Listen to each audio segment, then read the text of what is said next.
Hi, I'm Amir from TechTree.com and today we'll talk about the hot launches of this fortnight and pretty big profile launches they are. We'll start off with the Samsung Galaxy Gear and then move on to Apple's iPhone 5s and then of course the 5C. So without wasting any more time, let's just jump into the action.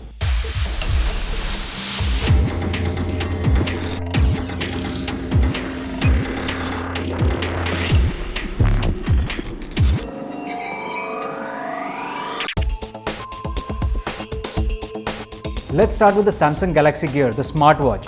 Now here is the dawn of wearable computing and in the form of a smartwatch. Now those who think that this watch can do everything, that's not the case. This is more of a sidekick than the main hero here. And right now it only works with the Samsung Galaxy Note 3 and going ahead it's also going to work with the Galaxy S4 and the Note 2 once they get the Android 4.3 update. Now we all know that Samsung love their specifications and this is what the smartwatch has to offer. For starters, it has got a 1.63 inches screen with a resolution of 320 by 320 pixels and there is a 1.9 megapixel camera on the strap. As far as the hardware goes, there is an 800 MHz processor with 512 MB of RAM and it does not run Android but a proprietary OS from Samsung itself. Now there are going to be about 70 applications for the watch itself at launch and the watch connects to the compatible devices over Bluetooth and can do certain functionality like manage calls, take a look at your messages and a few other things going ahead. But having said that, right now the list of mobiles that it is compatible with are very few, 3 to be precise, 1 out of the box and 2 going ahead. So which means Samsung has limited their user base for this watch. But let's not be overly critical because this is just the first watch that has come out and going ahead, I'm sure there will be a lot of watches that will be compatible with other hardware as well. As far as the price goes, it's about $300, which means the phones that this is compatible with are at least at around 30,000 rupees and 20,000 extra for the watch, which means if you're interested in this watch, you'll have to keep aside at least 50,000 rupees. So that's it for the smartwatch. Now let's move on to Apple's new flagship phone, the iPhone 5s.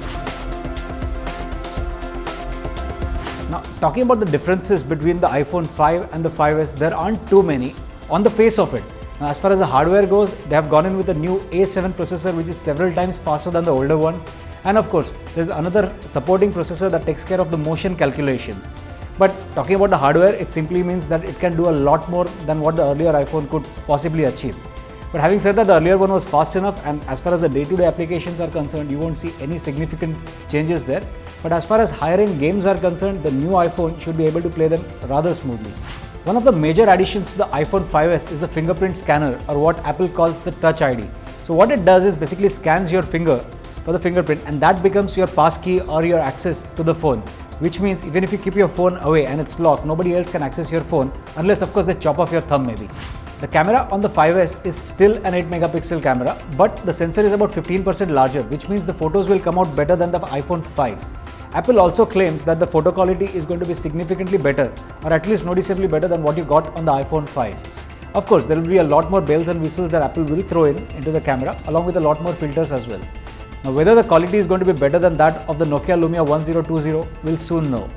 But one thing I like about the iPhone 5s is that Apple has still retained the 4-inch Retina display that was present on the iPhone 5 rather than going for some obnoxious size that most of the manufacturers go for these days. And same is the case with the iPhone 5C, which brings us to the next product. Now there was a lot of speculation as to whether Apple was actually going to launch this device called the iPhone 5C, and they did it. But unfortunately, many expected the C to stand for cheap, but it's far from that. In fact, C stands for colors in this case. Now, Apple have done away with the metallic body on the 5C, which was a trademark of their design till now, and have gone in with a polycarbonate back, which in simple terms means plastic. Now, I personally used to like the metal bodies because the phone now resembles the Nokia Lumia series. And of course, the people out there on the internet are fighting it out whether it actually does that or it's a unique design. As far as the specifications go, they're exactly the same as what you got on the iPhone 5. And unfortunately, the iPhone 5 with the metallic body is going to be discontinued. So you'll have to make do with this thing if you don't want the fingerprint scanner that you get on the 5s. The one difference here is that it will come with iOS 7 out of the box. But in a matter of weeks, even the iPhone 5 is going to get iOS 7. So there's nothing really to look forward to unless of course you love colors. And lastly, as I mentioned at the start of this one, the pricing is not exactly cheap.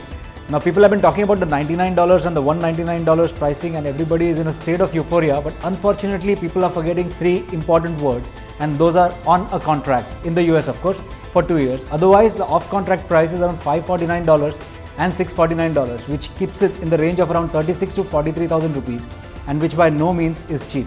So sorry to break your heart there about the 5C, but these are the hard facts. So that's it for now. If you want more details about each of these products, you can find them on techtree.com. And of course, if you want to know the latest in the tech space, do subscribe to this channel.